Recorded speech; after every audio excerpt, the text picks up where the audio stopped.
What's this Nigerian university dream in the next 5 years? So yeah, I feel like everybody's going to become TikTokers. I had to carry over into the level. One word for the lecturers. Ha! It's really loud to. Although it was really funny when I started because a lot of people now that do support me started with abusing me. Oh, who is this one? Why you did FUNAAB pay you?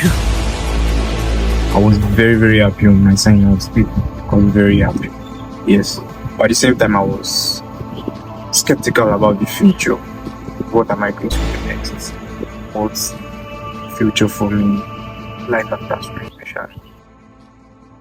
Hello everyone, welcome back to the Graduate Conversation Series. This is Millennium, our guest for today, who is an influencer, a content creator, a politician, and let me say one of the most popular students while he was still on campus. Hi guys, my name is Lomito Samuel, popularly known as Millennium. I'm a graduate of the Federal University of Agriculture, Abeokuta. I studied mathematics.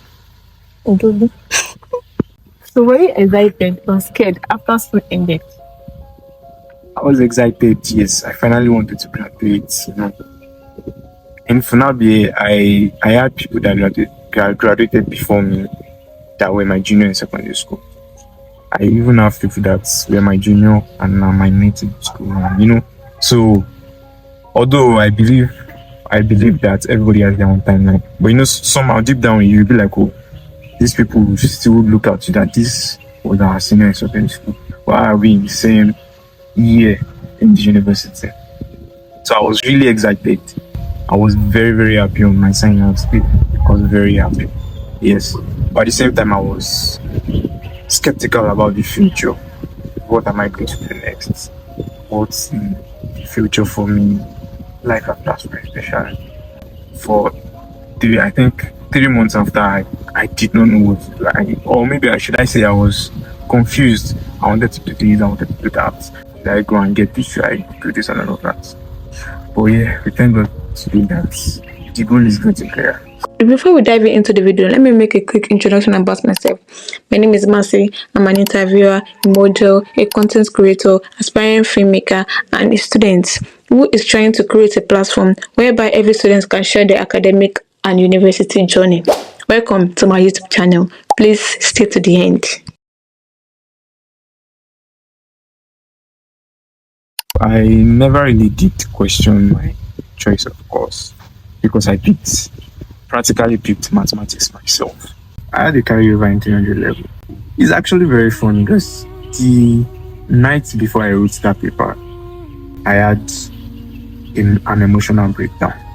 Something crazy happened to me, very personal to me, and I could not tell anybody. I read all through the night, but I knew that, come on, if I did not fail this exam, it was just the grace of God. So that day was very funny because, the man passed the first question. It was filled up front and back. Then they passed the second one, filled up front and back. I started sweating. I was like, okay, there is nothing I want to do here. This is a carryover. Because even the person sitting in front of me and behind me, they don't know what to write. It was operational research. So it was not even a course of calculation that somebody could tell me the formula or something and I'll quickly get it. It was a course that I just needed to write story. So what story am I going to write if I don't know what to write? So after the results came out, that was the first thing I had to check. I saw the carryover, I was like, oh God. And that time I was vying for a post, a PR. So that day I was like, oh no, I'm not going. I needed to focus on my academics. Then I told someone, a friend, that they carry over and I don't think I'll be going for the post again. He told me, why? Does that mean that I'm going to start reading from now? I said, that's true. I'll do it again. And actually did it again. Funny enough, I did not read as much as I read the first time and I passed it. But yeah, I at some point knew that if I had gone for some courses, especially in my college, I could have graduated with a better CGPA. Although, not that I cannot graduate with that kind of GPA I want in FUNAAB, in mathematics rather. But I was involved with a lot of things. I was doing a lot of things apart from school, so it was definitely affecting my academics. Yeah. But if I were in some other department, I feel like it would have been easier for me to do better. One word for your lecturers. Ha! They should relax to life past mathematics. So what did you do in school that made you proud of yourself? Sure. Firstly, I would say involving myself in politics. I used to be a very reserved person. I am still very reserved still, but involving myself in politics, I had to meet different people every day. I had to engage new people every day. So I needed to break that shell around, and talk to people, get acquaintance and all of that. So yeah, I was very, very, very happy that I did that. And also that I got into the social life a bit. And that I did not just go from classes to my room, to the library. I'm happy for that. I know he said the best thing he did in school was joining politics, and honestly, I get it. Politics definitely played a huge role in his university journey. But if you ask me, I think his biggest flex was being one of the pioneers of the FUNAAB Twitter community. Think about it. Politics has a tenure. One day you are in office, the next day someone else is. But helping building a community, that is something that can last for years. He helped create a space where students connected, laughed, got updates, promoted opportunities, and built friendships. On top of that, he used his influence to make campus brands and businesses more visible. So with all due respect, I have to disagree with him a little. I genuinely think helping shape FUNAAB's online culture and giving brands a platform to grow is one of the best things he did while in school. Okay. So my journey as an influencer in FUNAAB, I think it started second semester in 100 level when I noticed that I am a Twitter person, and I noticed that most people do not actually associate themselves with FUNAAB on Twitter. Yes, we have a lot of people using Twitter on FUNAAB, but because people don't associate themselves with FUNAAB on Twitter, so everybody thinks FUNAABites don't use Twitter. So, but it was really funny when I started because a lot of people now that do support me started with abusing me. Oh, who is this one? Why you did FUNAAB pay you? Who is this one? I beg you are dating my timeline, Jerry, and all of that. But then I did not stop it. I am very petty. I still have the screenshot today. Somebody quoted me and was like, I'm the only one that would post on my Twitter page, like and repost there. So I think that was one of the things that actually pushed me. Like, I need to prove this person wrong. I just started rolling out content that had to do with Twitter, FUNAAB itself on Twitter. Every day I was just always talking about FUNAAB. Then I post it on WhatsApp, try to divert people.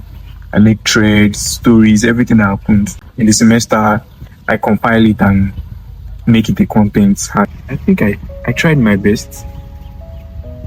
I had supportive friends, and every of my followers are very, very supportive. Sometimes when I influence for a brand and people are like, oh, I'm coming to this place because of you, I'm going to buy this because of you, I feel like I've not really done anything special. There's nothing special about me. I don't have money. I'm not a fine boy. Then that's what they call influence. And I am really grateful for everyone. Shout out to my Twitter family. I've gained a lot from influencing. A lot. I can't even count. I have had direct access to FUNAAB graduates, to celebrities, to name anybody, even to the state government itself, because I started influencing as a FUNAABite. I gained a lot of things, not even about money now. Let's leave money aside. Yes, I gained money. I gained recognition, even in school itself. The top people in school, the VC and all of that. if I see them today, they cannot say they don't know me. They actually do recognize me. I gain recognition in school itself. I'm able to like talk to some people online, even offline. I'm able to reach out to them that, okay, I am this person from FUNAAB and I want to state this to you and all of that. I was able to get brands and all of that. So there are some kind of events that you're not seeing. There are some kind of parties. Why would I, as a graduate, be in a fresher night? Why would I be in a dinner night?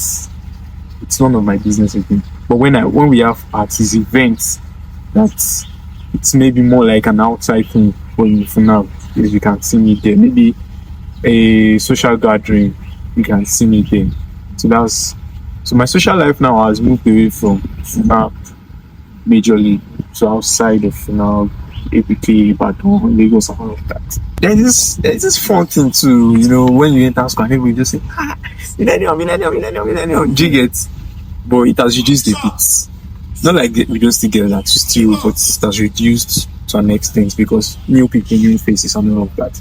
So I missed meeting new people. If I was still in school, I would, whether I'm campaigning or not, whether I have any reason, I would definitely talk to new people every day. I would walk up to another level, say, hi, how are you doing now? Me, FUNAAB, and all of that. But now, when you walk up to 100 levels, they'll be like, why? Do you get, what are you looking for? Why are you talking to me? What do you want to tell me? Stuff like that. So yeah, those are one of the things I'm just about.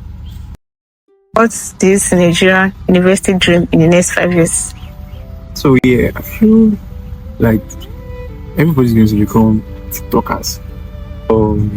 Before you need to get to a certain age before you get into school. And before you even get to that kind of age, before you even get the admission after writing JAMB for like 3 or 4 times, I am not saying so far is good, but I'm saying that within that years of writing JAMB for 3 or 4 times, you must have gained some kind of experience that when you get into school, you learn how to do life to an extent.